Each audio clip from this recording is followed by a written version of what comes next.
Hello again. Thank you for joining me. My name is Jesse Hill. I'm the president of Tier 3 IT Solutions. And we're continuing on our series today talking about how cybersecurity and cyber insurance work together to improve the business outcomes for your small and medium business. Today we're going to be talking a little bit about cyber insurance compliance and the role that your cybersecurity plays in that. So the first thing that we recognize as many small and medium business clients of ours are navigating, the complex world of not just cybersecurity, but cyber insurance, is that it can be confusing. We might use different terms, we might have different expectations, but when it comes down to it, both areas of practice are trying to reduce the risk that your business faces as a result of a cyber incident, and to make sure that you have the ability to recover, in the shortest amount of time with the least amount of disruption as possible. So the first thing to understand is the challenges facing many businesses when it comes to cybersecurity. One of the first things is that cybersecurity threats and risks just continue to increase. There is no slowing down. As I often say, every morning when we wake up, there are new threats, new vulnerabilities, new exploits available for the bad actors to take advantage of to try to cause pain on small and medium businesses.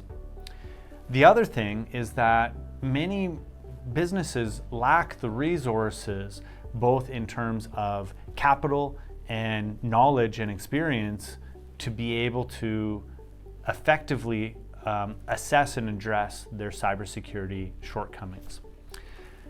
Some businesses are facing heightened compliance and regulatory requirements in terms of the cybersecurity practices they need to follow, and that complexity, is not just about the cost or the difficulty of implementing, but making sure that you're staying compliant with all of them. And then the last part is really about your staff, about their understanding, their preparation, and their ability to, protect and respond in the case that there is a cyber incident within your business. So I hope some of the information we covered today helps set the stage, and that you're able to use this to help improve your cybersecurity posture and perhaps place better cyber insurance in your business. All right. So one of the first things, we talk a lot about compliance and regulation and requirements, and when it comes to cybersecurity, there are legal frameworks in place as well. So personally identifiable information is protected under Canadian law. So this means different things in different businesses. In a healthcare business, there's obviously private information about somebody's health, wellness, medications, disabilities, all those types of things that need to be protected. But even in simple retail transactions, personally identifiable information is as simple as somebody's name, address, phone number, email. And so regardless of the industry that you're in, you have a legal requirement to protect the personally identifiable information of the people that you serve. We also have compliance regulations, and again, going back to the healthcare example, in Alberta we have the Health Information Act. You may have credit card processing and storage compliance requirements, but the reality is that most businesses, the most strict or direct compliance regulation that they have to maintain is with their cyber insurance carrier. So it's critically important that you understand what they require and that you are ensuring that your IT department is doing so. Now, under these laws, there are rights that have been afforded to the individuals and responsibilities placed on the businesses. And of course, there are enforcement guidelines and penalties in the case that these legal frameworks are breached. So it's something to consider that sometimes in a cybersecurity incident, you're going to have costs for repairing and remediating the problem and recovering from it. But You may also have costs related to notifying clients that their information has been improperly accessed or released. You may have to pay some kind of remediation or restitution to those people. And again, this is one of the reasons that we advocate for really understanding your risks, working with your cyber insurance and your cybersecurity provider in tandem so that they can provide the best overall assessment and structure to protect you and your business.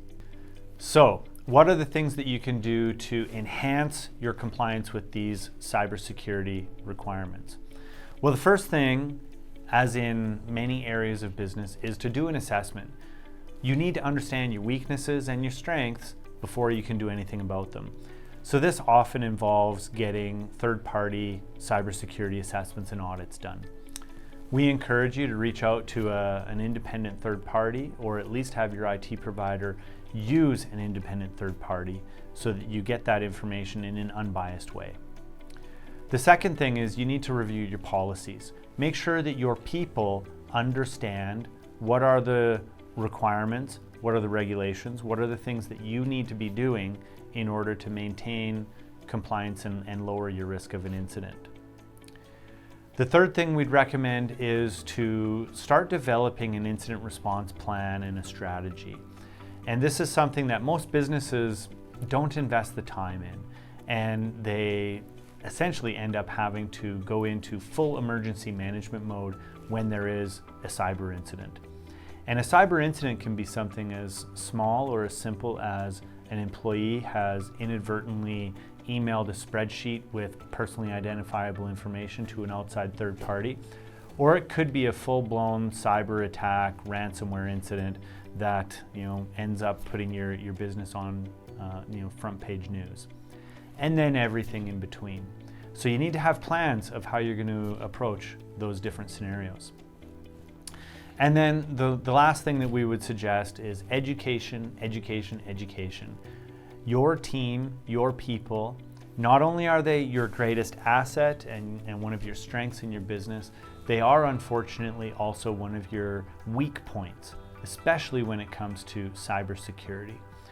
The world that we live in today, if they click on one incorrect link and enter their information into a fake web page, it could grant access to all kinds of information. The magic of the cloud is that your information is accessible from anywhere at any time. The risk of the cloud is that your information is accessible anywhere at any time.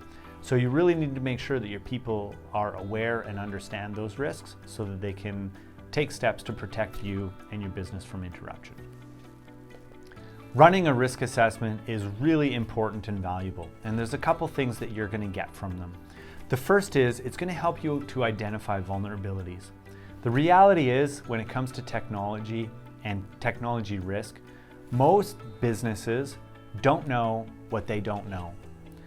And because things change so quickly and there's so many software packages and vulnerabilities and updates and integrations, you really need to take some time to look at that on a recurring basis so that you're constantly up to date on where those vulnerabilities live. When you understand where your vulnerabilities are, you can then start to allocate resources, whether that's staffing and training, it could be a new tool, it could be making changes to your existing configuration. The important thing is to prioritize the highest risk, easiest wins, get those out of the way so that you can continuously ensure that your systems are as secure as they need to be to support your business operations. You want to be able to prove that you are compliant with the frameworks that apply to you. So if you're in healthcare, you should be able to show that you are compliant with the Health Information Act and the Personal Information Act. If it's for your insurance provider and you've checked a box that says that you enforce multi-factor authentication and you have no open outward-facing ports, you want to be able to show them that. And then the last thing that you get from a risk assessment is the ability to assess the potential of whether there's an active threat. Most cyber incidents go unnoticed for quite a period of time because the attackers, they try to get a little foothold and they try to expand over time. So the more frequently you run a risk assessment, the more likely you are to identify those risks, those threats, so that you can take corrective action for them. All right, we're going to talk a little bit about endpoint security and protecting the data. You know, I've said to clients for years, in the nicest way possible, we don't care about your computer. We care about the information that you create, store, edit, and share on those devices. And even in today's cloud-connected world, we still have a lot of information that lives on these individual devices. The individual devices are also the gateway that we use to access, those clouds. So it's really important that you have strong security measures in place across every single device on your network. We talk often about the impact of having one unsecured endpoint. And it's kind of like saying, if we had a building that we were protecting and we locked all the doors but left the windows open. Well, what's the point? The point is to develop a secure environment that we can control. So every single computer should have a patch management process applied to it. It should have a commercial grade cybersecurity platform, and that could be antivirus, anti-ransomware, application control, all kinds of different tools are out there. The important thing about cybersecurity measures, there is no silver bullet. Not a single solution or tool or software package will protect you against all threats. So what you need to do is you need to implement layers of security that all protect against different things. The second thing that you might want to consider is the encryption of your data. So on my device here, if it were to be stolen, the data on it is inaccessible because it's been encrypted using the tools that are available through Microsoft Azure and Intune. This is really important, especially as our businesses have become more dispersed. We maybe have field workers, people working from home. We're seeing a significant increase in the number of lost and stolen devices. Access control is critically important to make sure that only the right people have access to your computers, to shared files, to software packages, and that within that, they have very limited access. So there's certain things that we call least privilege, meaning you should only be able to access the information that is relevant to your particular job. We don't want to see people working with full administrative credentials. You want to lock that down as much as possible.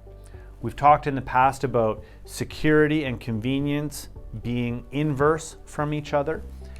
There's a balance to be struck where your security is high enough that you're lowering your risk, but it's not impacting your operations in a negative way.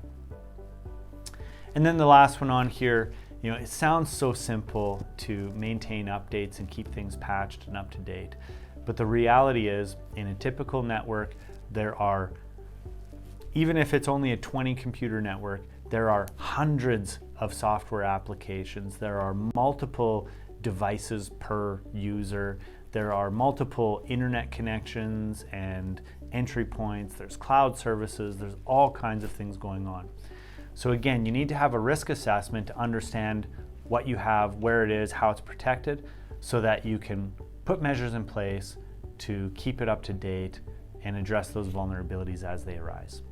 Thanks again for joining. My name is Jesse Hill, the president of Tier 3 IT Solutions. I'd love to chat more with you, so if you have any questions, please feel free to reach out, and I hope you have a great day.